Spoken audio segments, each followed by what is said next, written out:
that? You can read the questions, that's not a problem. Great. Yeah. Thank you, ma'am.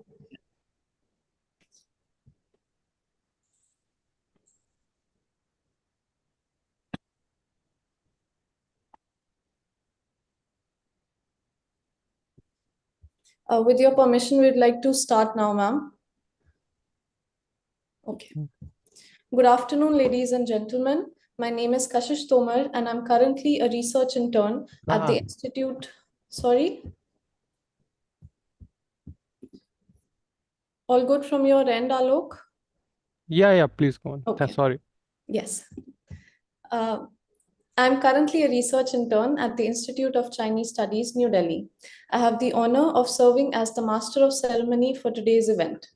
It brings me immense joy to offer a cordial and sincere greeting to everyone joining us today for another informative session of our weekly Wednesday seminar titled Northern Girls, Avant-garde Fiction in Reform China. Avant-garde literature holds a significant position in bringing forth new perspectives, narratives, and societal critiques. Today, we focus on a pivotal work, Sheng Keyi's novel Northern Girls, published in 2004, which stands as a testament to the evolution and significance of avant-garde fiction in the PRC. The discussion of the novel today will contextualize it within broader political and socio-economic shifts during China's reform era. The speaker of today's session aims to decipher the intricate layers of Sheng Keyi's groundbreaking work and its profound implications within the realm of Chinese literature and societal discourse. With this, I would like to introduce the speaker for today's session, Dr. Snigdha Konar, who is a research associate at the Institute of Chinese Studies. She holds a PhD from the Center for Chinese and Southeast Asian Studies at the School of Language, Literature, and Culture Studies in Jawaharlal Nehru University. She was a recipient of the Chinese Government Scholarship from 2015 to 2016. Her research interests include Chinese language and literature, gender, and social issues. Today's session will be chaired by Dr. Manjurani Hara, an associate professor in the Center for Chinese and Southeast Asian Studies, School of Language, Literature, and Culture Studies, Jawaharlal Nehru University, New Delhi. Her doctoral thesis was on literary activism in China in the 1980s and 1990s, a case study of Wang Anyi and Wang Shuo. Her research interests are modern and contemporary Chinese literature, Chinese society and culture, gender relations, and Chinese media. Before I hand over to the chair, I would like to ask all the participants to follow some housekeeping rules. All participants will be muted during the presentation. Questions can be posted in the chat box during the event, or you can raise your hand during the interactive session. And after the presentation, you will be called upon to unmute yourself and ask questions. We request you to mention your name and affiliation while you raise your concerns. That's all. I now hand over the floor to Dr. Hara to take the proceedings forward. Over to you, ma'am. Okay. Thank you, Kashish. And thanks to ICS and everybody in the ICS team to allowing me to chair this wonderful session where Dr. Snigdha Konar, who's also from our department, is going to speak on Sheng Keyi's works. Primarily, I think Northern Girls is her focus. I think Dr. Snigdha is also focusing on post-reform period literature, which also happens to be my area of interest, but I think her work is more in the context of early 21st century. So the early period of 21st century is something that I myself am not very well versed with, so I'm really looking forward to this talk by Snigdha. But in general, because she talks about post-reform period, so post-reform period, as we all understood, is a period where we have seen unprecedented diversity in terms of themes and choices in literary creation, and there were many literary trends that had taken shape or that were prevalent in the post-reform periods. China's avant-garde fiction brings together a group of some exceptional writers, including the Red Lantern writer who's Su Tong, and Yu Hua and Han Shui and some others like Yu Jiansui, etc. to our minds. And avant-garde fiction is has many traits, and many of times it is filled with myths or mental puzzles or mirages, sometimes hallucinations. But it is an experimental sort of fiction, a method of writing fiction.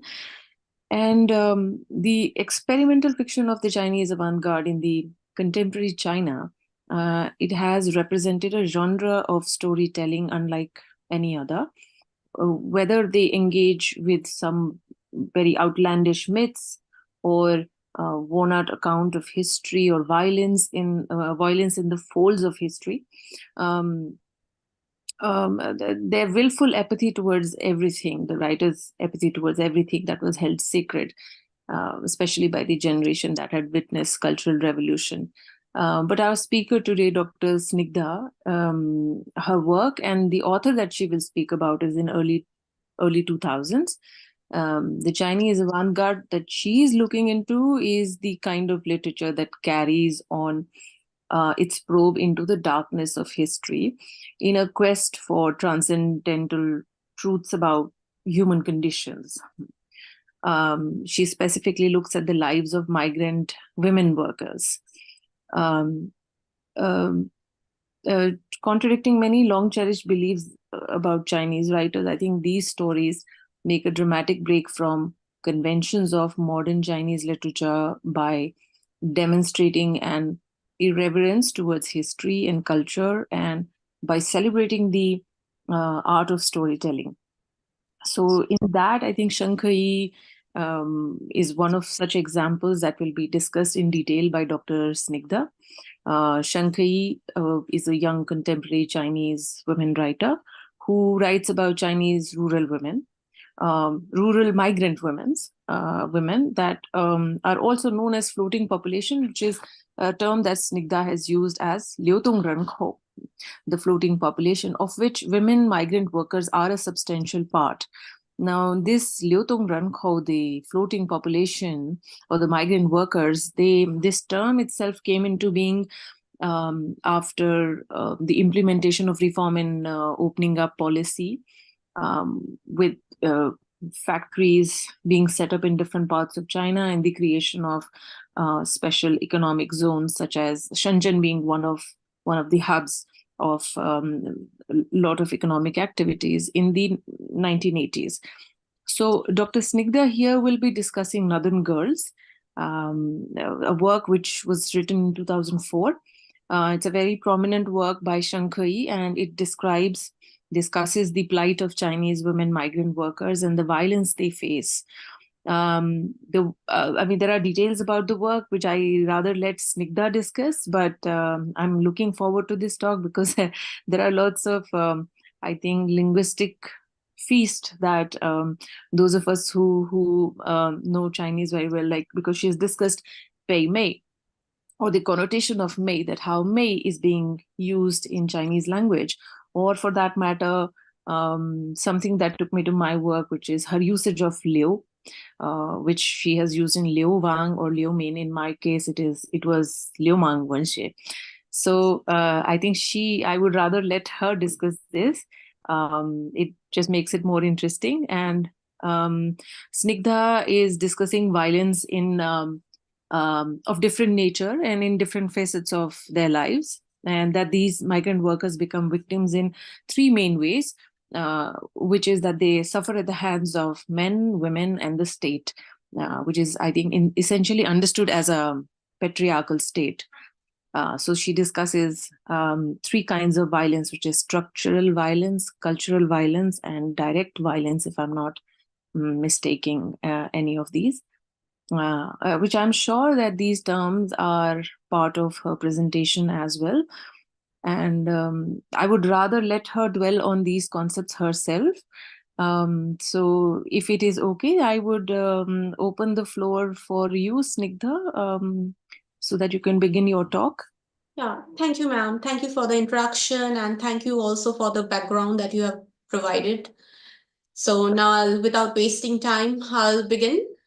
Before I begin, let me just thank ICS and Professor Alkacharya, who gave me this wonderful opportunity to present over here. Now, let me just say how I will begin. Before beginning, I will also say that this word, which is being pronounced as avant-garde fiction, it's a French word, which is avant-garde in French. So it means that you are at the forefront, you are at the ahead of your times. And now after giving a brief introduction of Sheng Keyi, I will briefly introduce the novel. The background has already been given by Dr. Manju Hara. Then I will analyze the content from perspective of the themes, language, and how this work is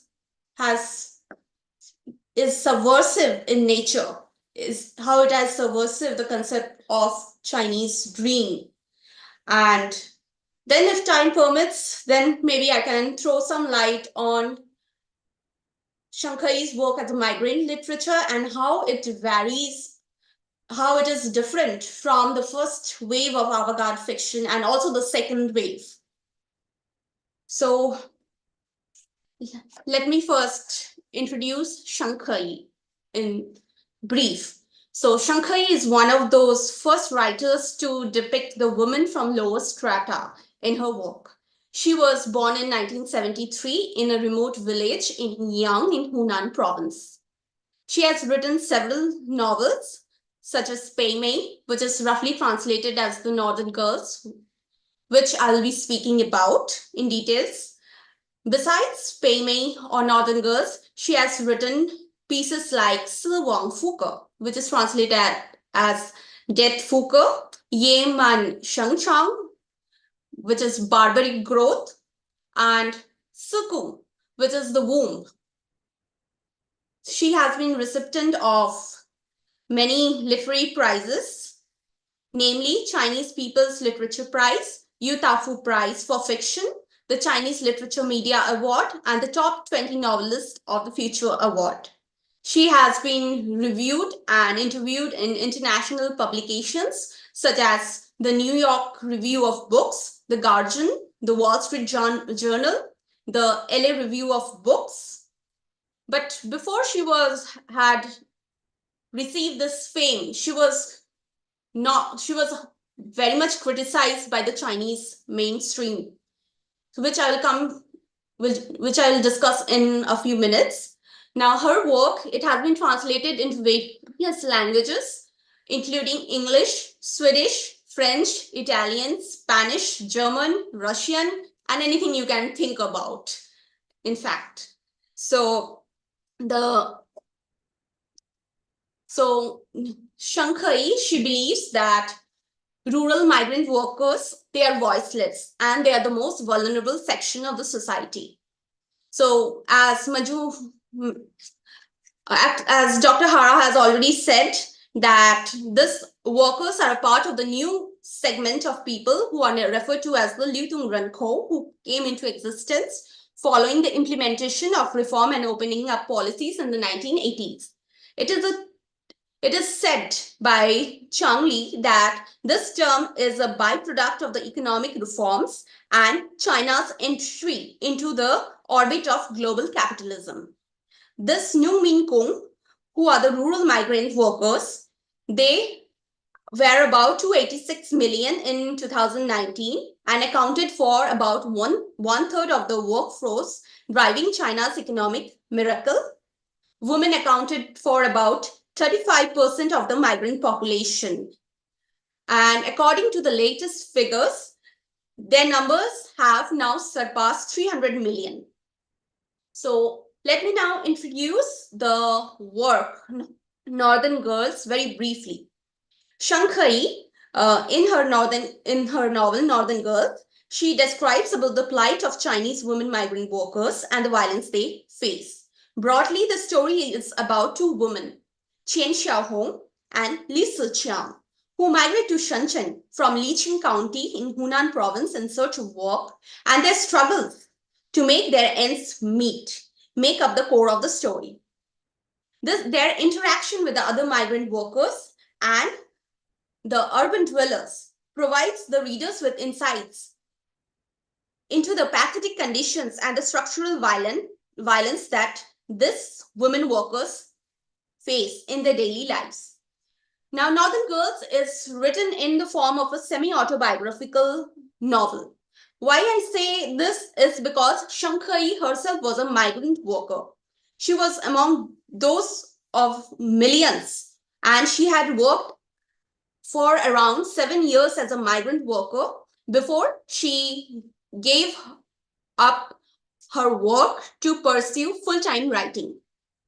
In fact, I must say that not all migrant workers have a fortune like Sheng Keyi has. She is one of those fortunate ones who has really got a fairy tale life, like who climbed up the ladder of success in the literary field. Otherwise, these migrant workers who are writing, they're hardly known to the world. Even when I interacted with the Chinese people, they hardly know who Sheng Keyi is. Means she is really unknown in the Chinese rim. But after Penguin published her book in 2010, then she came to be known. She became famous among the Western world. So as you understand, Pei Mei, these two characters, Pei stands for the word north, and Mei, it means girls, or it is used for sisters. So as you understand, it is a representative literary work about the lives of lower strata. So these are the young women who migrate from the North China's provinces to the rapidly developing urban regions in search of livelihood. In fact, her title of the novel was initially Ho Xia Qiu, that is, life goes on. But then the publishing authorities, they just changed the name. They asked her to change the name to Northern Girls Pei Mei. So this can be read as a delegitimization and denigrating the creation of an entire new class of rural migrants. So Mei is a term that means younger sister and is indicative of the subservient status within the Chinese family structure. So if you change the name to Northern Girls, then it rectifies the writer and her subject within a Confucian worldview. And it reinforces a Chinese patriarchal hegemony by categorizing the novel's subject as a generic subclass or other. That is, it is a proper subclass of girls to which migrant workers belong. So it is becoming that it is denial of the rise of the new class known as the liúdòng rénkǒu.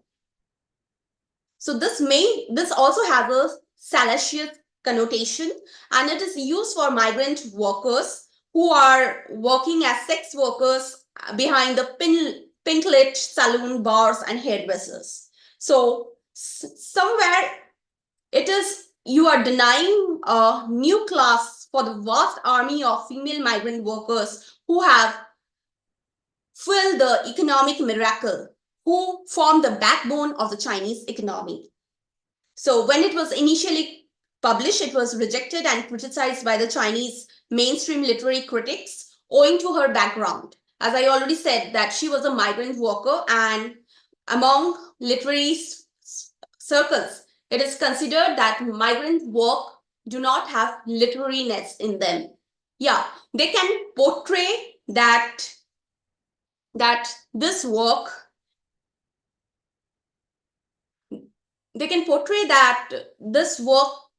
are legitimate experiences of migrant workers, because it is the voice of a migrant worker. It is unlike the intellectuals who write and who give a misery sort of narration to the whole work. But it is not so in this case. So we are getting a first-hand version, a first-hand experience of a migrant worker through her work. But her work has surpassed those scales of literariness that inhibits the migrant workers from rising up. So migrant workers in literature, they are seen in three types of light. They are either seen as fallen women or despicable objects associated with criminality and immorality. Secondly, they can also be portrayed as inexperienced and vulnerable. And third, they are portrayed as role models. After some time, I'll briefly discuss how Sheng's portrayal is different from all these three kinds of portrayal. So these migrant workers, they become victim in three ways. They suffer at the hands of men, women, and the patriarchal state. First, there is an institutionalized form of cultural violence. This has always existed in the Chinese society, and by which women have been always treated as passive and dependent entities.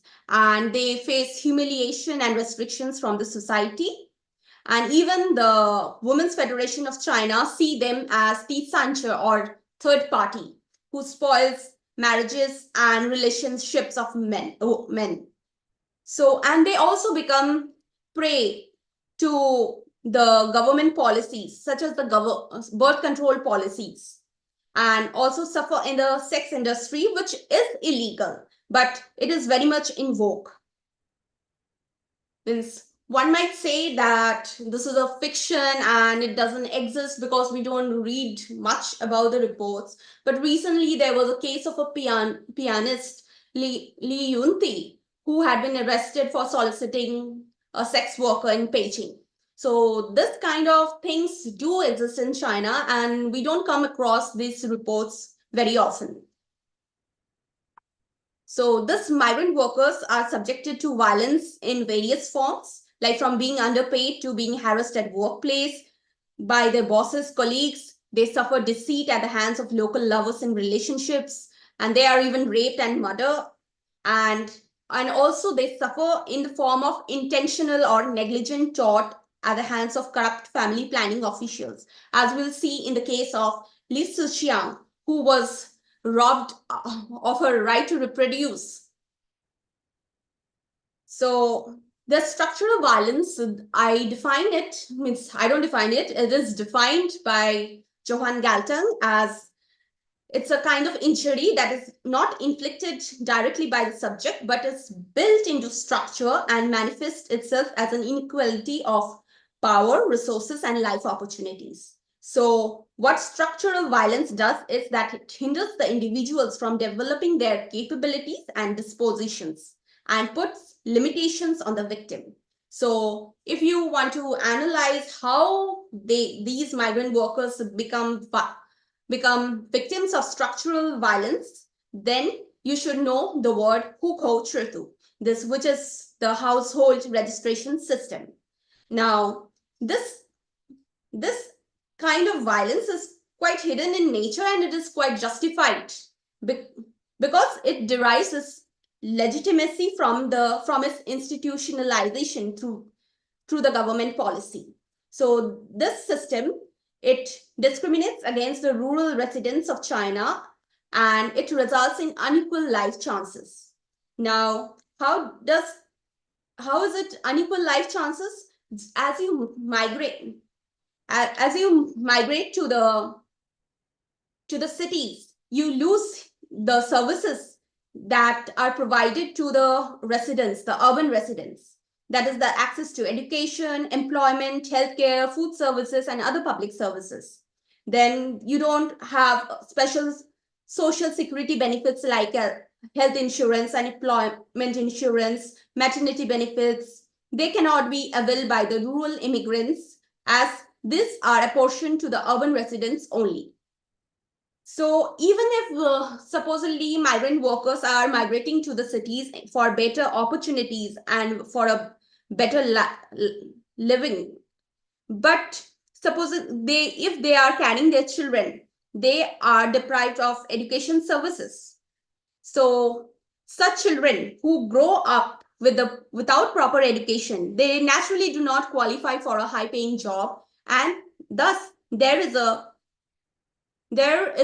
restriction on the upward mobility of the migrant workers. And this denial of opportunity is structural violence. Now, migrant workers, they have to resort to a different type of bribery known as the Sheng Keyi, that is offering one's own body in sexual service as a bribe to get residential permits, that is temporary resident permits. So one can say that it is a case of direct violence, means one particular migrant worker has to do this. So, but it's not the case. It is being said that when a husband beats a wife, it's a case of personal violence.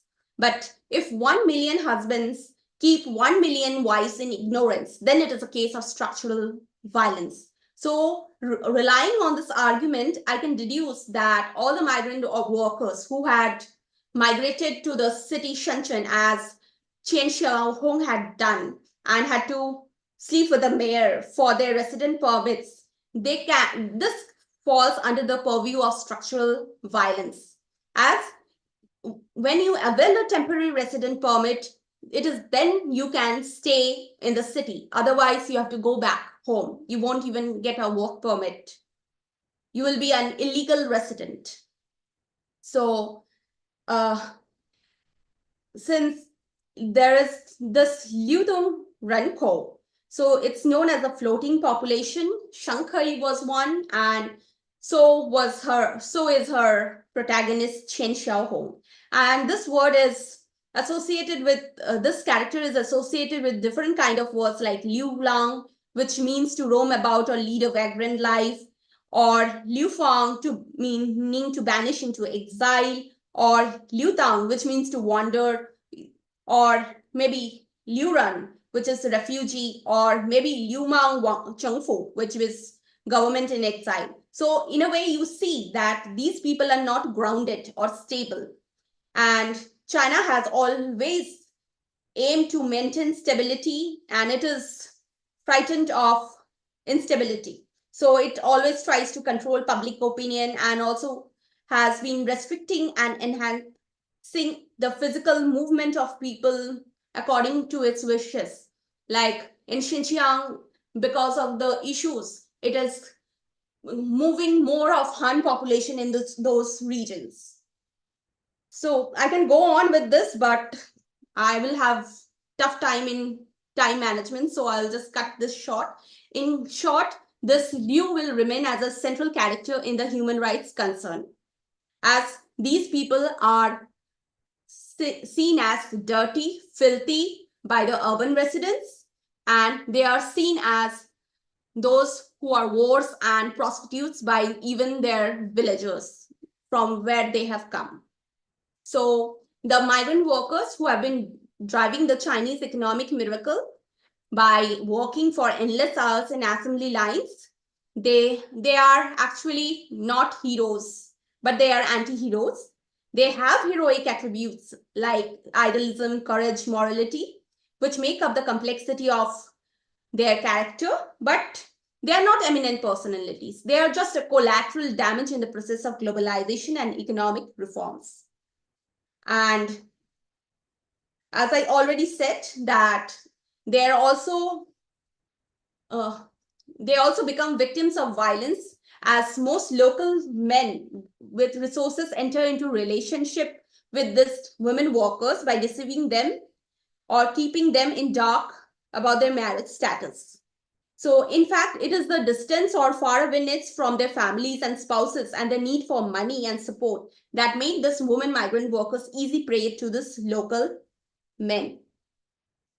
So if I come back to Chen Xiaohong, the main character, she had become an object of ogling for men and an object of jealousy in eyes of women. Somehow, the violence that they face after being the Arnai or the second wife, or what you say, the different type of sex workers, it reflects on the problems of mistress culture that is prevalent in China.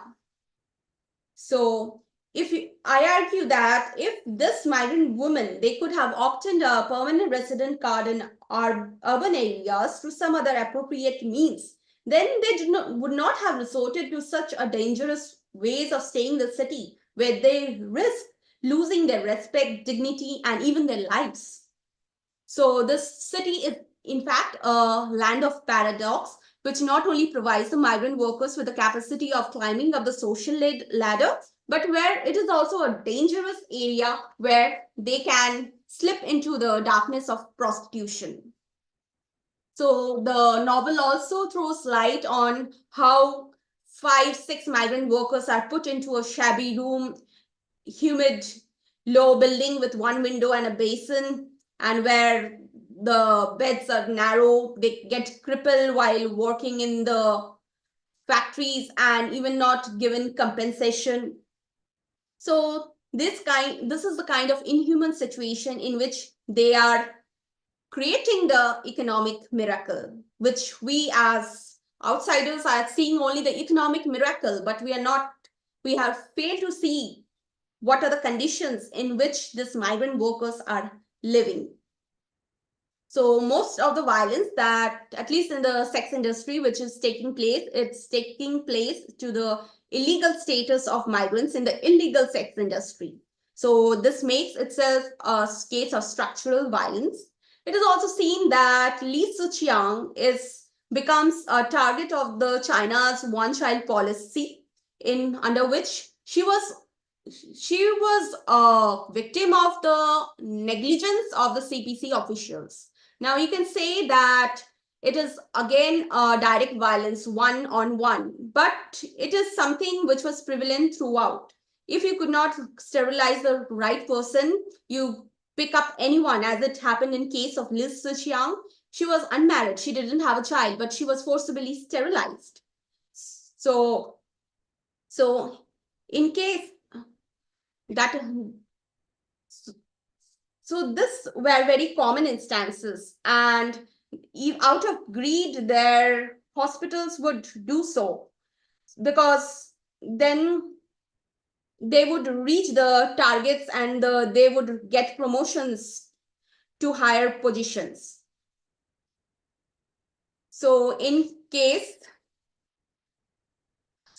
now let me actually, in fact, if I analyze Liu Ziqiang, then she had been victims of various types of violence. Now, she faced cultural violence as Specs, her second boyfriend, left her because she wanted hair, and she was robbed of her reproductive rights, like she was sterilized. Second, she became a scapegoat in the hands of rich because she was poor, because she would not have been sterilized she was sterilized in place of a rich farmer's wife who already had 4 children. So they had to fill someone. So Liu Ziqiang became the scapegoat. And also third, she became a victim of the negligence of the officials who are representatives of the state.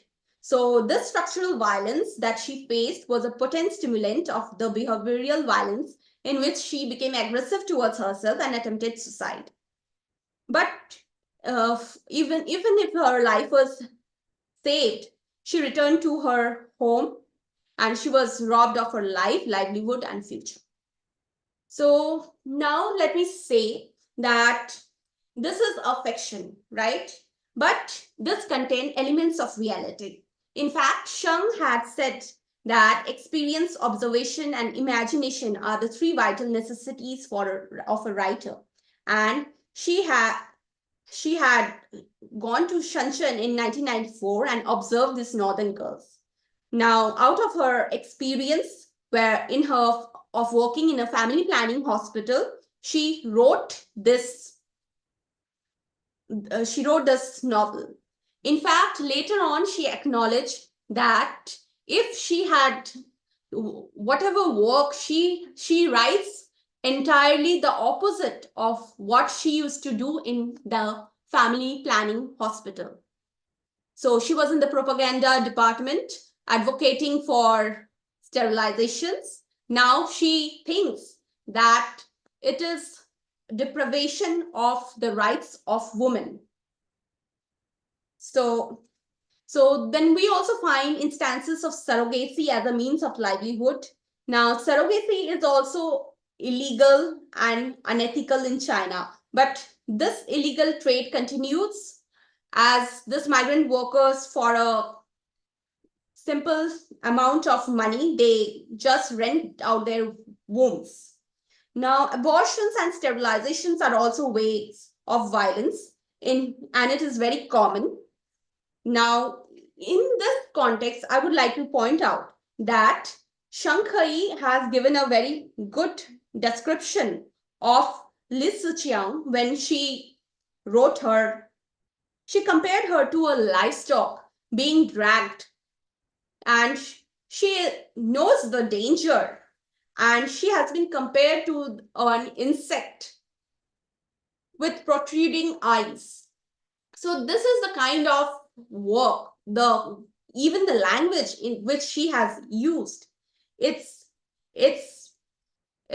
very awesome, or maybe it's full of violence. It's like she says, liúdòng was like an insect with its head out. Her eyes were filled with tears. Some kind of farm animal is being dragged into a slaughterhouse, oblivious to the impending disaster.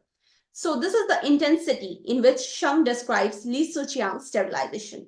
Now, if you see that this one-child policy has been abolished, as you know, and we had a two-child policy, three-child policy, but you see that it is dwindling. Still, there is no improvement in the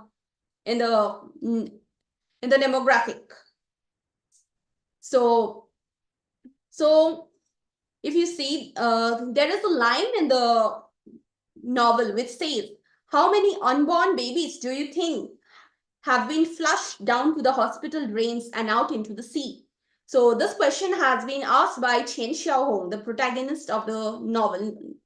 But if you see that it is not a single voice of a single woman, it's a question that can be posed to CPC by anyone who is concerned about this woman who had to go abortions and sterilizations. So the West has always criticized this forced sterilization and abortions as gross violations of human rights, but official Chinese statements assure that population control is an internal issue, and it is also well known that China always advocates for rights and responsibilities and human rights as for the collective and not for the individuals. So you can see that these migrant workers become the collateral damage in the process of the economic miracle. So now let me just give an end to this violence part and go on to see how she has analyzed the language, how I analyzed the language style and the form of her work. So her works were violent in language and keen on sound experimentation. Her works cover a wide emotional realm and social terrain, and she is noted for her keen observation and cold writing. So critics have said, for example, I'll read out a small passage written by Li Qingzi in which this person has analyzed Sheng Keyi's writing. The critic goes on, she almost ferociously pounced on the essence of things. In this action, she omits all the gorgeous and meticulous expressive elements and all the elements that makes things soft. She thus drew a line from the writing of her contemporaries, but she also gained a new power beyond the line. That is, she presented us our chaotic experience and dark souls more directly and without illusions. So her writings, they have never addressed the mainstream audience. Okay, they have failed she never writes for the commercial media houses. She writes because she wants to write, and she also doesn't fall under the label of this pretty woman writers, because her characters are quite different from those of the pretty woman writers like Wei Hui, Mian Mian, who have written about women who are living a lavish life. They are in the bars, they are enjoying their lives, but Sheng Keyi's characters, they are toiling in the factories. It is their sweat and blood that has created the economic miracle.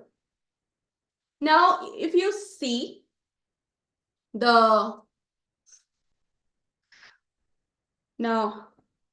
or maybe she is also being praised now, like she is first one to include the underclass woman in history of Chinese literature, and no one in China had ever before her written in this way, and no previous work had cast the spotlight on women from the underclass in the way she has. This is how Cho Ting has praised her. So if we see a look at most of her stories, here I'm referring to only Northern Girls, but most of her stories, they have followed the migration model, which is the Xiang Niu Qingcheng model. If you understand Chinese, you will know that Xiang Niu, it stands for the rural woman, and Qingcheng means to go to the city. So these are basically migrant models. And the plots that she talks about are very bizarre in nature. For example, in other stories, it is very much prominent. Like Yuzi, it is that a woman gets divorced because a fish bone, it gets stuck into the husband's throat. Or maybe you can refer to another brilliant story known as the Chung Chien Show, in which a man grows a middle hand, a extra additional third hand in a night, and accompanies a bear in the zoo. So these are the kind of bizarre plots. In Sheng Keyi's Northern Girls, more or less it is written in a realistic fashion, except for the end in which Chen Xiaohong's breasts, they grow into the grotesque size like sack of rice. She has used a huge amount of metaphors, and her metaphors are like, maybe I can just say only one example.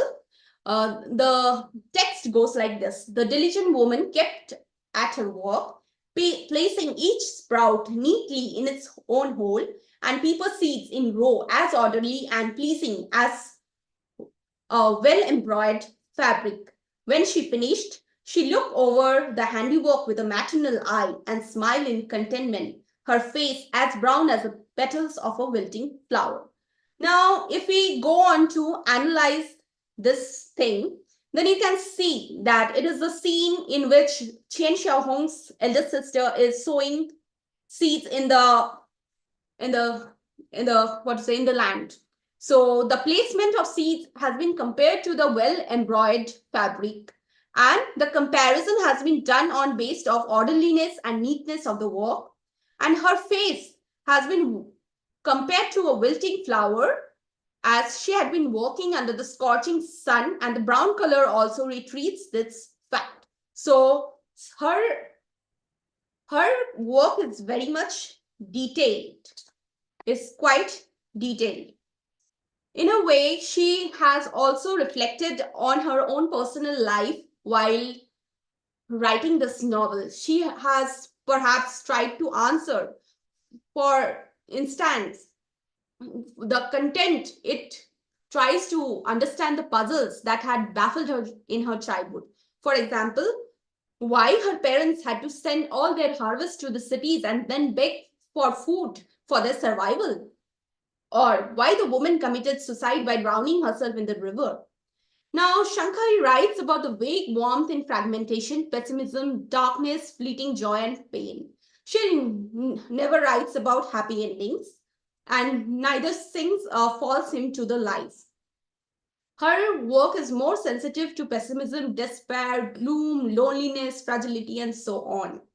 So scholars find it very difficult to associate her writing, her forms of narration with the three narration existent in literature, namely the sympathetic narration, zero emotion narration, and the misery narration.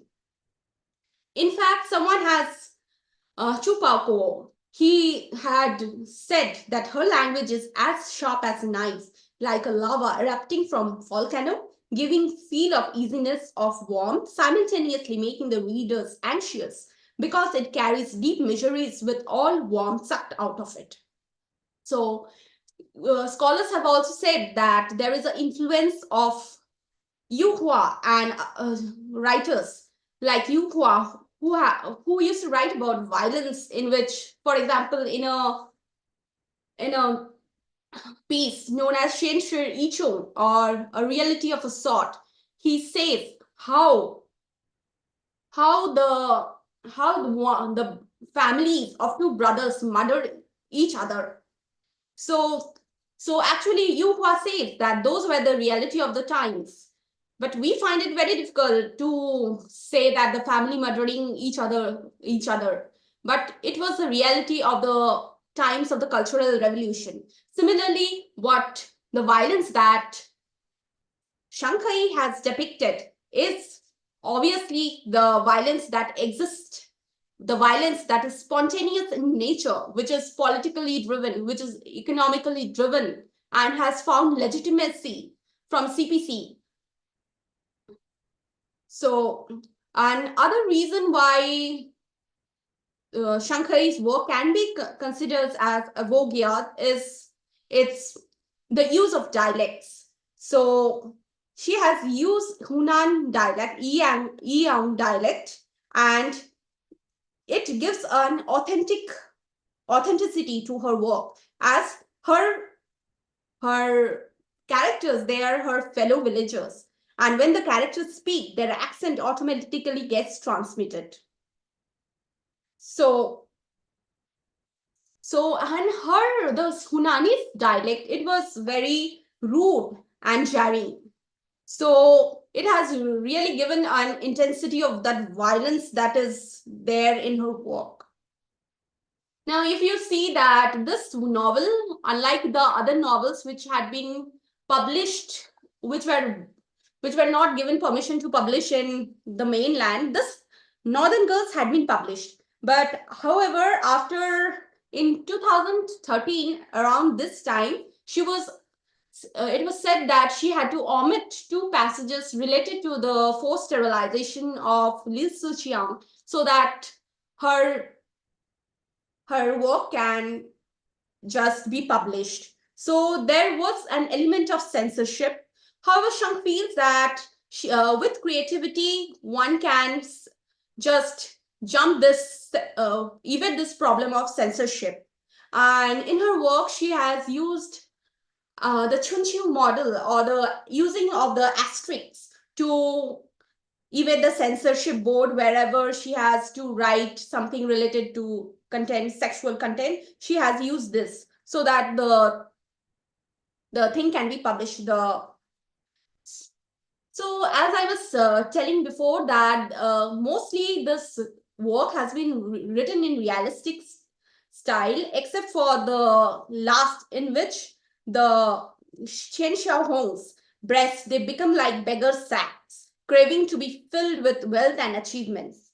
In fact, this is what one can acknowledge, is that most women in China has failed to come up with this shadow of poverty and misogyny in the society. But Sheng, through her works, she has sent shockwaves to the readers and society at large. So if you see Sheng Keyi's description of the breast getting large, there are 2 terms that have been used for this by critic Chen Keyi. So he has used pipey, which means failure, And the second is Sheng Keyi. So if it is a failure, then as a novelist, Sheng Keyi has revealed her intentions on paper, creating a tragic ending for Chen Xiaohong. And even if it is mystical, then too, Sheng has given an ending to Chen Xiaohong's journey.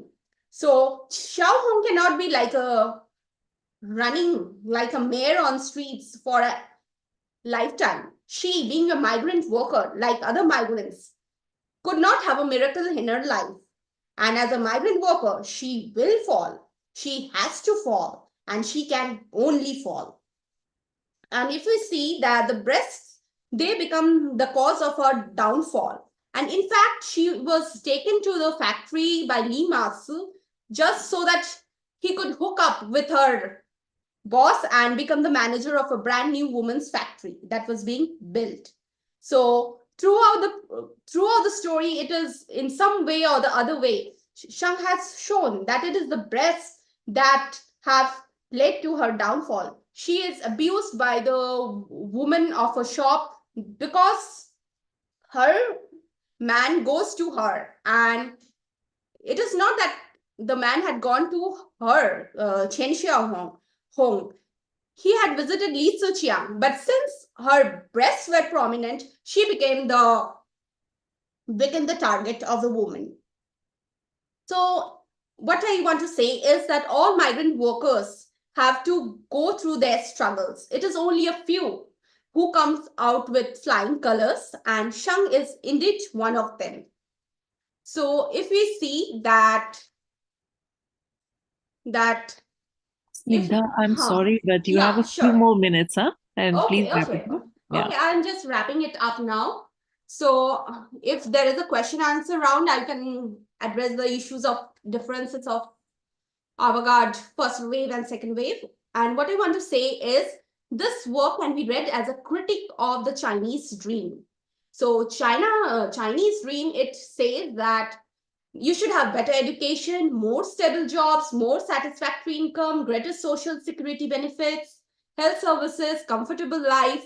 This were said by Xi Jinping in a speech in the 18th CPC Central Committee on November 15, 2012. But if you see the condition of this workers, then there is a very disparity in the social status between the haves and have-nots. And even if you consider from the perspective of sex work, then the Chinese economist Fang Yan, she had said that there are around 20 million sex workers in China, and the industry accounts for 6% of China's GDP. So if this is the condition of women, then whose Chinese dream are you speaking about? Are these slogans like common prosperity and Chinese dream not for all? That is a question that I want to ask everyone. And even it reminds me of maybe from the first generation of writers, avant-garde writers, Ian Rénkǒu. You can say everyone believed in dreams but didn't believe in reality, and it was very odd. So see, so we are all believing in the economic miracle, but we have failed to see what is there in reality. So now the women using their bodies for survival are also subversive to the mainstream in two ways. First, they challenge the concepts of virginity and chastity. And second, if the government fails to provide them a decent means of living to millions of these migrants, then I would say that this Chinese dream and common prosperity, they are just an illusion or eyewash. So I would end by saying that these are a few reasons that Northern Girls can be said to be avant-garde fiction. Apart from this, Chinese migrant, as Sheng is a migrant worker, she is writing migrant literature, right? Which is a part of Subaltern, which forms the second wave of avant-garde fiction in China. And I say that since her work is distinct from the first wave of avant-garde and also the second wave of avant-garde writers in their own ways, I consider her to be a third wave of avant-garde writers. Thank you.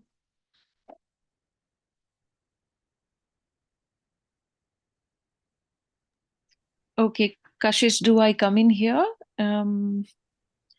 Yes, ma'am. We request the participants, if they have any questions, please post them on the chat box now. And until we wait for them, we would like to request you, Dr. Hara, to engage Yeah. in a dialogue with Dr. Snigdha. Yeah. But thank you, Snigdha. This is huge and a lot to take in. Yes. And I congratulate you for your very successful research work. I had been telling you that I missed your PhD viva, but this is truly fascinating, and I'm really liking the way you have, developed your work on Sheng Keyi's works. So I don't know. I don't have the capacity to wrap this up because Dr. Snigdha has talked about a lot of things, a whole scheme of things, focusing on the lives of the migrant workers, Sheng Keyi's stories that provides the readers insight into the pathetic living conditions that these migrant workers live in, and the structural violence that Snigdha has discussed in detail. That's something that these migrant women workers go through pretty much every day in their lives.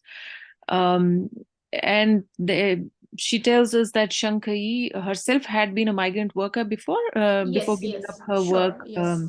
to coming to full-time writing, right?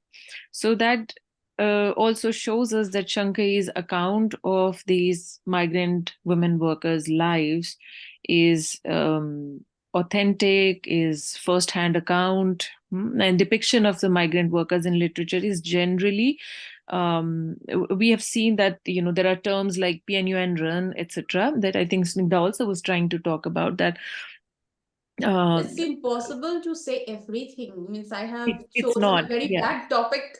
I will say that. Yeah.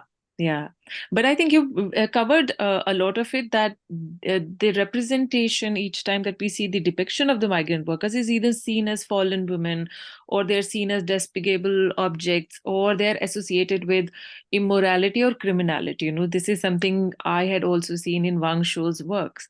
Or they are portrayed as the role models, which I believe you were trying to say role models in the way because they work really hard, right? Yes. Driving China's economy. It had also looked at the age-old question, that institutional form of cultural violence where women are paid less for the same amount of work. You also covered that linguistically, language and gender's equation has always been such that languages are heavily gendered and they show the inferior status to the women, right?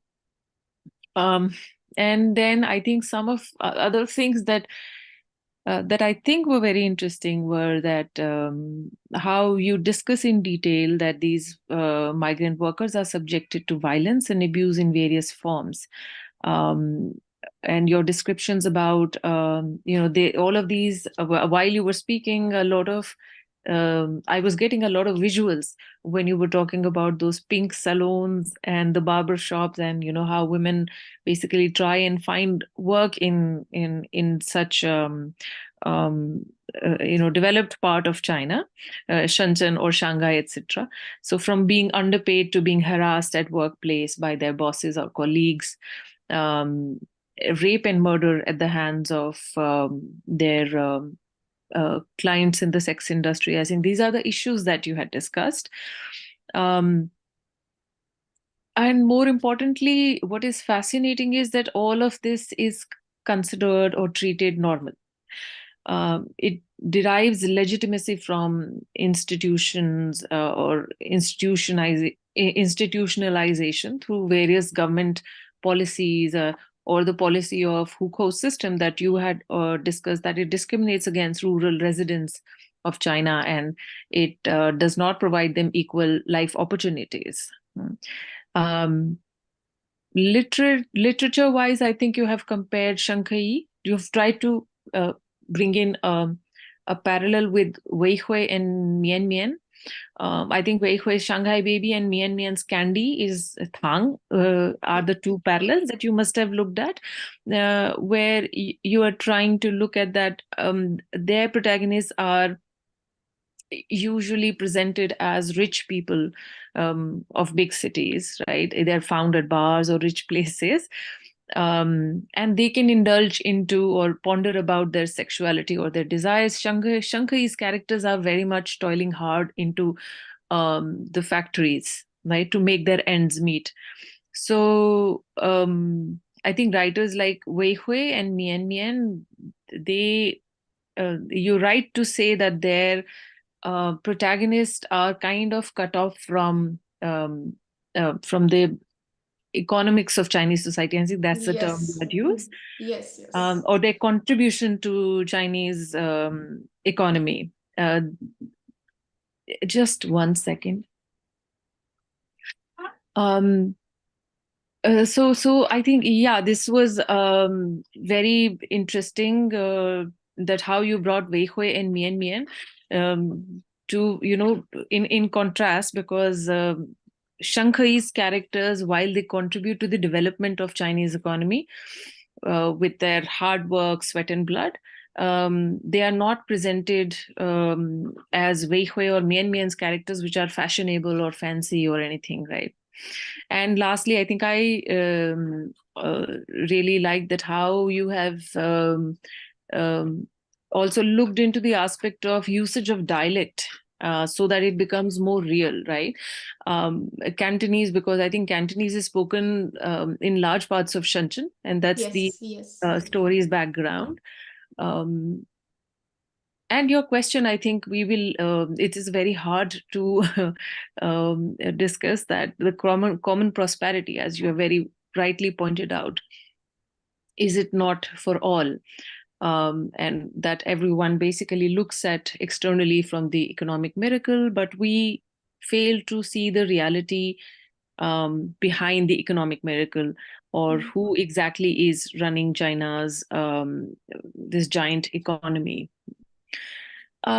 Before I don't know if we have any questions here in the chat box. If not, if there is a raise hand option and also questions, but before that, I would like to address to add up to 2 points maybe, which I couldn't maybe say during that time. Now, one is that you can also include Honging in the list of Wei Hui and Mian Mian. You have the concubine of Shanghai. That is also something you can draw parallel with in the same way that you have done. And there is second is about yes, if you're seeing pubs, obviously if there are pubs, there is designer clothes in Sheng Keyi's stories also. Okay, when one is working as a sex worker, then they have to wear good, so attract men, right? So, but here it is not about pondering about sexuality, as you said, but it is about their living. How these things they are using these things for survival and not as the petty bourgeois thing that is depicted in the stories of Wei Hui or Mian Mian or Hongyin. Okay. I think, Snigdha, we have a couple of questions. The first one... I'm so sorry to interrupt, ma'am, but Professor Alka Acharya has raised their hand. Okay. I would request you, ma'am, to please unmute yourself now. Yes, thank you. Actually, I can give the floor to the questions which have come. I think they seem from more within the literary perspective. I had a question as a China watcher, China student of China, interested in issues. So I can come in later. I think we can have, and partly what I had in mind was what Sheng Keyi comes up with also. So let us have his question first, and then I'll come in later. So, Kashish, you are reading the question, or should I read it? Yes, ma'am, I will go forward with it. So, Dr. Snigdha, the question that Sheng Keyi Chandra is asking you is, how does Northern girls which explores the experiences of migrant workers in post-reform China, compare in its depiction of women's status with Chen Rong's Rendaozhongnian, set in the Mao era, where women held more political and social power. So for first of all, for this I had to read Chen Rong's Rendaozhongnian. So I haven't got a first-hand reading, or maybe if it is the story Rendaozhongnian that we have read in JNU, means about the doctors. Can you just clarify that? Means if you are, I can address this question as a general question. Now, in Mao era, you see there is a comparison. You can compare it in the sense during Mao era, there was a question, there was a statement. I think there was a saying, the New Ren Ting Pan Pian Tian, right? How they had been used for the development of the country, right? So that women contributed much, and so here also you can see this women are contributing to the economic miracle. So in this way, you can draw one parallel that is there. And you can see that women were being used in that context also. That where you have to also think about how much percentage of women are being represented in all spheres of life. So if you see that ways, then of course, there is, I don't think that they held more political and social power. They were used in that time, those times also, and they are being used this time also. And here what is different is that here migrant men are also being used. So this is something, and women migrants, they are suffering even more than the male migrants.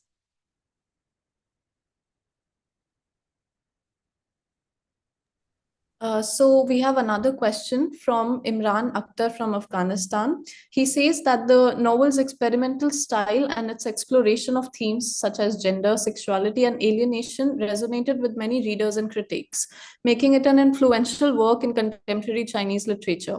So how would you compare this work in context of Afghanistan girls? Afghanistan girls. First, I'm not an expert on Afghanistan.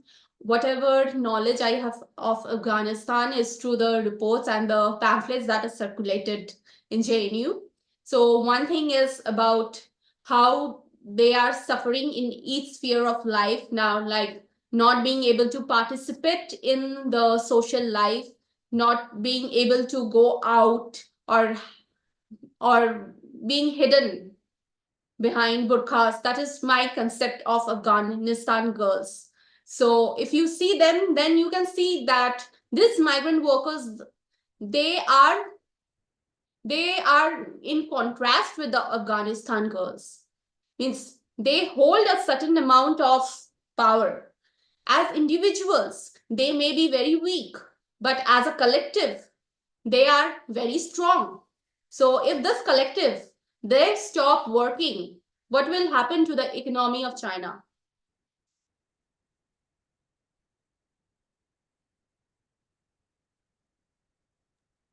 Actually, someone who is well versed with Afghanistan, that person can reflect on it. I can show you only one side of it, the Chinese side.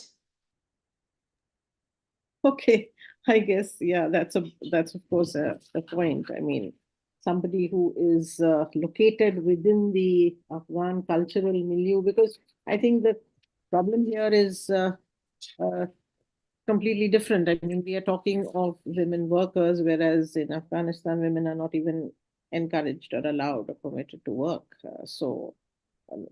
Not even educated, let alone. Yes. So yeah, it's a completely different, I think, issue. But yes, it broadly speaks to the problem of the gender problem in a large number of patriarchal feudal societies across the developing world, I guess. But I mean, my question was of a more general kind, because I mean, thanks, Nick. It was fascinating. As Dr. Hara said, that the very interesting way in which you opened up this second wave, as you said, not in just second but third. See, the point you mentioned earlier, you began by saying that she was criticized a lot within China, Yes. and it's only when she starts to get known outside China and then figures in Western magazines and interviewed and so on that she acquires this fame. But what really happens to them within their own milieu? I mean, women who expose the underbelly of the reforms, those who are critical about the kind of dreams that are being spun out by the leaders, those who actually show the mirror to the tall claims that are being made about how China is well on its way to. How do they get located within their own social milieu? And what really happens to them from a literary point of view, in the sense that are they actually at all the subject of any discussion or study, or do they get any space in their own milieu? Yes, ma'am. This is a very interesting question. So first, I would say that fiction writing is a genre, means fiction writing as a genre, it is not restricted. You can write anything as long it is not targeting the Communist Party in a very pinpointed way. Now, see, if you see this novel, they are getting published and they also have readers. When they are published in online platforms, they have more readers, number one. Number two is that we have writers like dissident writers like Ma Qian, who has perhaps written a book on one-child policy. Book's name, it's The Dark Road. Okay, so it is exclusively based on this sterilization, this one-child policy, and he had been banned and he had been thrown out. Okay, so if you can evade the censor boards somehow, then as a fiction writer, you can write anything. You can criticize the party also, but indirectly, in a subtle manner. You cannot do it directly. So as Sheng Keyi has said, that censorship is fatal to writing, and writers' expressiveness and free will are severely restricted. But if we see that it has always been like this, but if you can have artistry, then you can just evade the censor boards. Like as in Sheng Keyi's case, now the yellow content or the pornographic content, they have been replaced with asterisks. So now you don't have anything to have objection to, right? So if you are even critical, these things will get published, because in during fiction writing, media and films, when they are an internet, especially internet, you publish something, it gets removed immediately on the internet. But fiction, they continue to remain. For example, today there is a someone reports to CPC that it has been banned, that there is something which is out of place. Like I think it had happened with Fang. There is one writing, I don't remember, but it had praised the landlords. It had praised the landlords, and during Cultural Revolution, they were seen as villains. So if you are showing them in a sympathetic light, the CPC banned it. So if it is happening, but the it got removed, means if it is published, then you will also have access to the books that have already been published and they are there. So it is not as rigorous as in the internet area. And regarding the workers, here I would also like, this is how it is represented and dealt by supposedly the government stance. But if we also see the stance of this women migrant workers, like they have a space to speak. And in fact, here comes the distinction between the intellectuals who write about migration and the migrant workers who write about their migration. So intellectuals, while they are writing in a very monotonous way, like they are showing them as miserable, leading miserable lives. But how are they seeing their lives? They are seeing their lives in a different ways. And that is why, for example, the author of I'm a Floating Flower, she says that I don't like the migrant literature that is being produced because it doesn't show our position. Means they're happy. They're happy that they are able to attend the classes. I mean, Cantonese classes, English classes. They're doing all these things to upgrade themselves.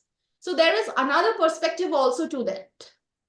So these people, they find representation and their works would not be banned uprightly unless it is attacking the sovereignty of the state. Like we had a poem from Xinjiang. It's not a poem; it's a piece of fiction only from Xinjiang area. That there was a bird which was caged, and it preferred to die by eating the poisoned strawberry rather than remaining in the cage. Right? So what do you understand? It is just an animal's fable type of story. But it is targeting the Xinjiang area who wants to break free of China. From China. Means, so that is how it goes. Unless you are pinpointing, and that had happened because the author was a Xinjiang person. Okay, if it was a mainland writer writing about them, then there is no problem. As such, there is no problem. The minority issues should not come. Like in case of Tibet, I think Xizang was someone I cannot recollect now. Most probably Cao Xinqian or someone who had been banned. So it cannot target the sovereignty of the state. Apart from that, you can write fiction. There is no problem. So I guess I'll do a quick, very small follow-up here. So that you're saying that fine, if you are not coming in the crosshairs of the Communist Party, Yeah. and you are not really touching upon very sensitive issues like minorities and other kind, then you could go. But fundamentally, the question is really, what is the scope for recognition for these authors in a certain literary perspective? Do they get critical acclaim, or are they just tolerated and said, chapte jao, no problem, but you are not going to, we won't come down on you, but at the same time, we just kill your work with sheer indifference or sheer, yeah, sheer indifference is there. Sheer indifference is there. And I can give you an example like Ren Xiaowen.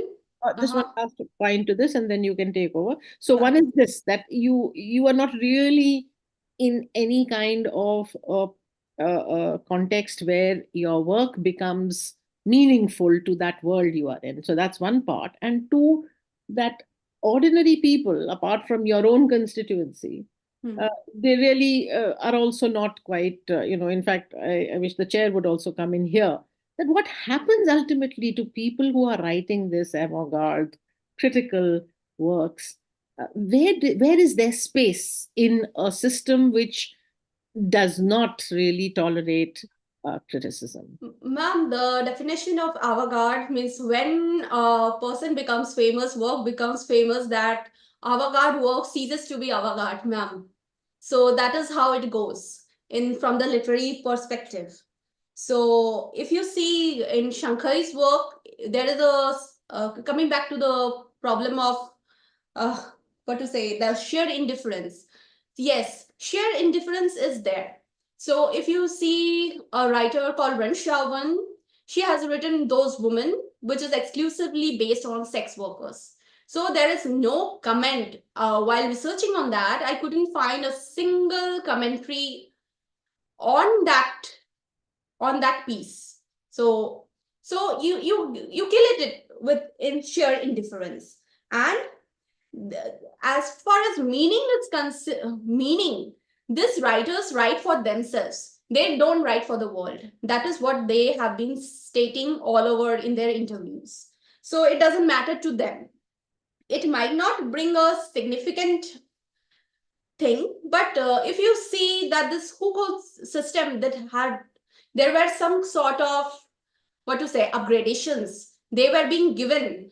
If you remember, Po Xilai had tried to give hukou to some rural residents. Now he was removed from power, everything was there. But then we also have reports of Xi Jinping, who has been starting schools for this migrant workers. So these reports you will find, but you will find it very rarely in the New York Times and all those reports. They hardly come out. They're very minor reports, but they do come out. So maybe that is the influence of this work. We don't know. We cannot say directly because the Xi Jinping is not coming here and saying that I have read this and I am saying this. But yes, it does influence. It does somehow. Very petty influence, maybe. Very, very minor, but it does. That is my stance on this. Okay, Snigdha, if I may just add to that, since ma'am was asking about what exactly happens to these writers, So I think in a way, if we look at the fate of these writers, you have worked on Sheng Keyi, I had worked on Wang Shu at a point of time. It is this indifference is very, very prominent, and a lot of times their work gets banned. We've seen this in the case of Wang Shu also. But we've also seen that once these writers gain some kind of prominence in the West, or their works are translated or celebrated in the West, then a lot of time these bans are lifted. A lot of times these bans are temporary. And then many a times what happens is the writers take a different route. They, like in Wang Shu's case, I can specifically tell you that he moved from writing fiction to writing, the TV sitcom, playwright kind of a thing. And he started writing scripts for TV serials, etc. In somewhere in the 90s. And at a point of time, he just absolutely stopped writing anything in fiction at all. And then from there onwards, somewhere there was a complete halt, and you just can't find Wang Shu where he is. There are so many rumors about him. There are rumors about that how he's into drugs, or he's gone underground and he doesn't meet anyone. So lots of things happen, but what exactly happened to which particular writer is very hard to say. Like I tried very hard in Wang Shu's case, and there was just through publishers, through university professors, even people that had personally interviewed him, I was not able to reach him at all. But there was plenty of rumors about him. So I think there is this, obviously there is this bit of tug of war, obviously, to gain more territory, and somehow remain in the literary circle and continue to publish, etc.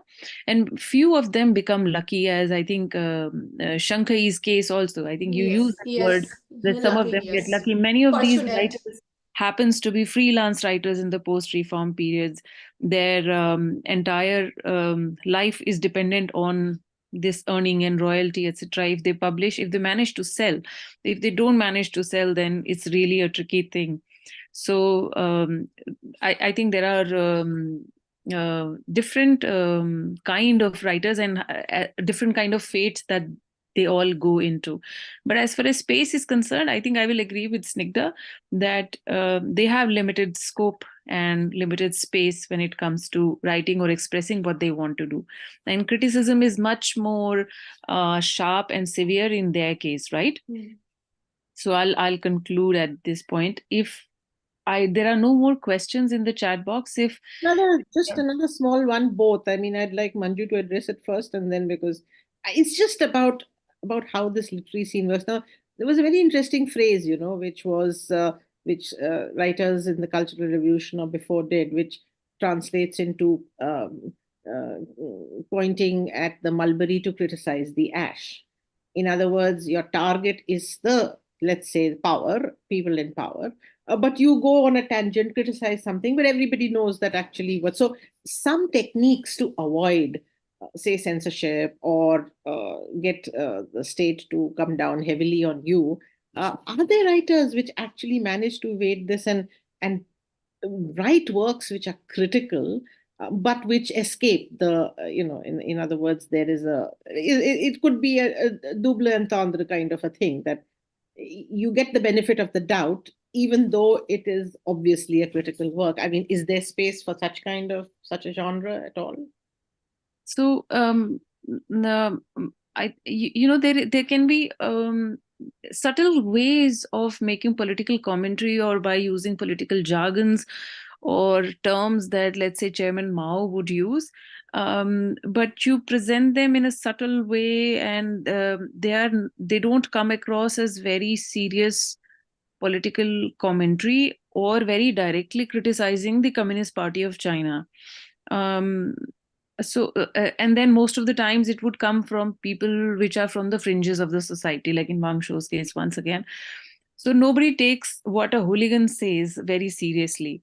In fact, when his works had come out initially, people saw what one was trying to convey or one was trying to say, but they did not take him very seriously. As I said, that when he became popular with the Beijing youth, especially Beijing University going students, and then later on internationally, then I think they had to take his work seriously, and the ban and everything were lifted. But I think there are, in my limited knowledge, I won't speak for others. I think these are the methods and the techniques that some of the writers have used, where they don't directly criticize the Communist Party of China, but subtle jokes. And a lot of times they don't present, I mean, you are complaining about your situation, about the state of being that you're in, but you also don't provide a solution per se. So a lot of times it is passed off around as ranting. So I think these are the methods, these are the ways that I have seen people complain or register their dissatisfaction with the state.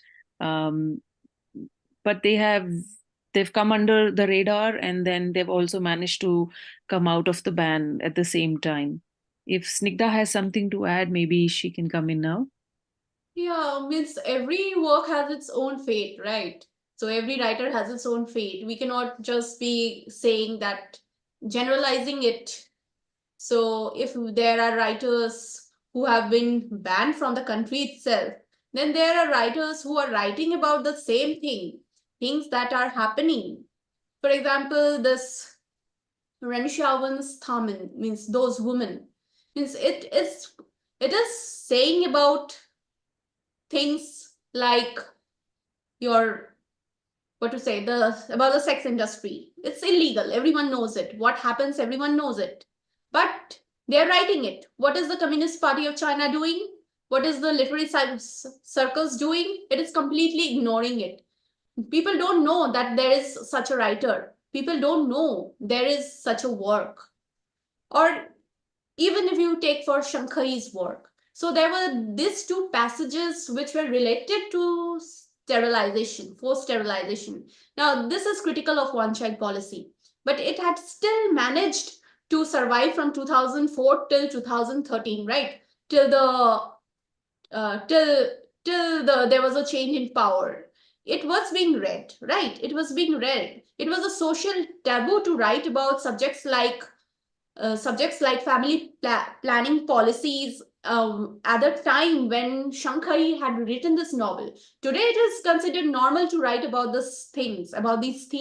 But at that time, it was not normal. But she managed to survive. So that is how it happens. Thank you. I don't know if we have unsuccessfully managed to answer your question. No, fine. I mean, it's just a casual kind of a query, which was wanting to know how writers try to evade, the spotlight and whether literary techniques are used to just convey their Yes, message and yes, yet not get, banned. Yes, yeah. like the Chunqiu's way of omission. That is something which I had come across while researching on Ren Xiaowen's those women. It is a technique in which you just blur the word. You just put in asterisk. So you are not saying what is it, but you know what is it. Means, for example, the word for virgin, chuni, that is also given in asterisk. I came to know because in one part she had most probably missed that out. She had written it completely, and then the second part, which is the repetition while using the back and forth method, then she just used that asterisk. But there are certain terms which were like omitted. I'm sorry to just go on, but what a humor. Humor is not a method to, it's like you make fun of something without it becoming critical, but at the same time convey your message. So I'm just looking at different literary techniques, and Yes, you're right. I mean, we don't of have course. to carry Of this. course, literary techniques like surrealism. Now you see Qian Xiaohong's breast, they become like sacks of rice, right? So you cannot have a breast as huge as sacks of rice. But it is showing the burden that women, the burden of sexuality that women have to carry in the Chinese society. So these are kind of symbols that are used. Means hyperboles, they are used. Yeah, exactly. Okay. Thanks. Okay, so there are no more questions in the chat box, but if it is okay, I know it is 4:32, then can I ask you one or two things, Snigdha? Yeah, sure, ma'am. Okay, I wanted to know that, there is this whole body of migrant literature, Yi Min Wenxue, and then it's also known as Takung Wenxue. I wanted to know that how is it, I mean, if you look at Sheng Keyi's works, then how is her works different from migrant literature? Like, why do you think it is not a part of Yi Min Wenxue, but Xianfeng Wenxue? So that's I one. have never denied that she is not her. I said particularly in the end that her literature can be classified as migrant literature, Yiming Wenxue, and also Takung Wenxue, but it is also avant-garde because it is different. It is different in how she is writing and what she is writing. This there is an aspect called the literariness that is not there in others' work. And in fact, there is I think Yang Honghai who classifies this migrant literature into two parts. Means till 2005, one part from the beginning of the reforms to 2005, and then from 2005 onwards till the time he had written, I think 2012, his article. So what he says is the genres which have been written in the previous eras, means till 2005, they don't have literariness in them. This part is lacking, and from Sheng Keyi onwards, this literariness is coming, that Takung Wenxue is now moving towards pure literature. Pure literature, if you see the first wave of avant-garde fiction, if you see, they didn't have plot. They didn't have a concrete plot or a concrete story. They focused on how to write. For example, if you see Kofei, he has written, for example, a flock of brown birds. You see in the beginning of the story, there is a flock of brown birds moving. At the end of the story, there is a flock of brown birds going back. So, and whatever happens in the middle, it makes no sense to you. It's written in such a dreamy way. So they are focusing on how to write. They were not depicting, they were divorced from the social reality of life, these authors. But from this time onwards, they are focusing on what to write, means depicting the social realities of life. And as far as Yi Min Wenxue, if you see, since you know Chinese, so Yi Min, it can be migrants, like migrant from even the international field, right? You don't need to have the migrants, the internal migration. It necessarily doesn't need to be within the context of internal migration, 移民文学. It can be some foreigner migrating to China or from some Chinese migrating to some other parts of the world. So in that way, you can find a difference. Okay, so you've kind of ordered my second question also, but then in somewhere in between, I think you did mention that you were discussing about the migrant literature, that it doesn't show our position. Maybe it was Sheng Keyi who was saying that it doesn't show our position. And therefore they decided to write about their own lives. So were you talking about that, how representation of migrant workers was undertaken by other writers, let's say Mo Yan, Wang An Yi? Yeah, intellectuals, migrant workers, the Takung Wenshe being divided into two types. One is intellectual, written by intellectuals, and one is which have literariness but are mostly repetitive in nature because they are misery narration. And the second is the one which are giving you the authenticity of because they are writing about the migrant workers' own experience, but they are not having literariness. But migrant what Sheng Keyi has written contains both. Okay, sorry, small follow-up question. Yeah, sure. So Sheng Keyi, what she has written has literariness, right? I was going to ask because I absolutely understand when you say that it doesn't show your position, right? If one is writing about you, then you better be the voice, right? It's like Adivasi literature. Ruby Hembrom took a stance that it has to be the Adivasis writing about their own. It's time that Yes, Adivasis yes. tell their own stories, rather other people writing about them.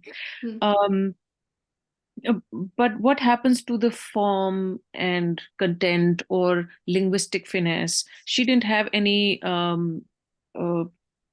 grounding into literary writing, right? So how would you say that Sheng Keyi has that literariness? I'm assuming that this is what you're trying to say, right? She didn't attend the university, but she trained herself. She reads ancient literature, ancient Chinese literature, which others will not be reading. So there is a use of dialect. This the new wave which I am talking about. This uses dialects. They use dialects. Okay. They are the new avant-garde because number one, they are depicting the migrant workers and they are also using this dialects. So this is there. Okay. Okay, I asked that because a lot of time, the freelance writers in the post-reform period had to face this as one of the main argument that they don't know how to write because they're not prominent writers and they're basically Sheng Keyi nobody. had also faced such criticism, and there were writers who wrote, and she had gotten very depressed after she saw this. But after it got translated into the West, she has now picked up Cantonese, she has picked up English, and obviously, as I had said, that she has been interviewed by Wall Street Journal. Obviously, if she is giving them replies, so obviously she is understanding, everything cannot be left to the interpreter, right? So she has put her, it is not only her luck, it is also her hard work that is there. That means generally when people become successful, we say, oh, opportunity mil gaya, ho gaya, luck ho gaya. Then it's not that. She has invested her time. She gave up her profession, right, for a full-time writing. So that it in itself shows that she is working towards something. Okay. Well, thank you, Snigdha. Thank you so much. I don't know about others, but I really enjoyed interacting with you and listening to you. And congratulations on producing such an interesting work.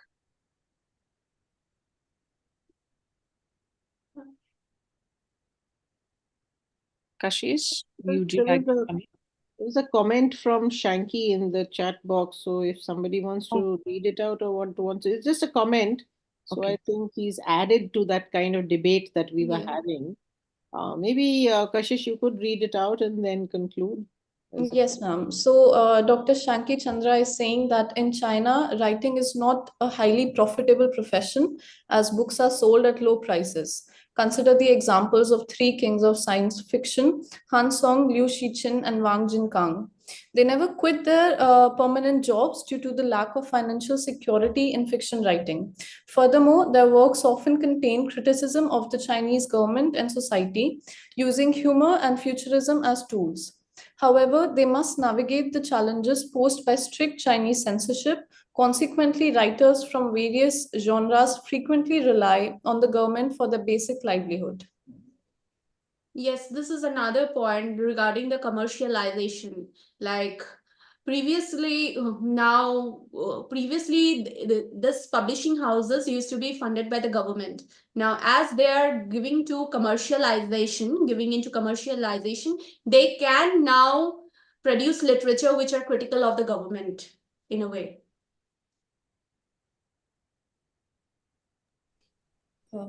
We don't have any other further comments in the chat box. So with this, I would like to formally seek permission from Dr. Manjurani Hara to bring an end to today's session. Yes, please. Okay, thank you so much. So with this, we would like to wrap up the session for today, and we thank Dr. Snigdha Konar and Dr. Manjurani Hara for giving us their precious time and gracing the seminar with their valuable insights.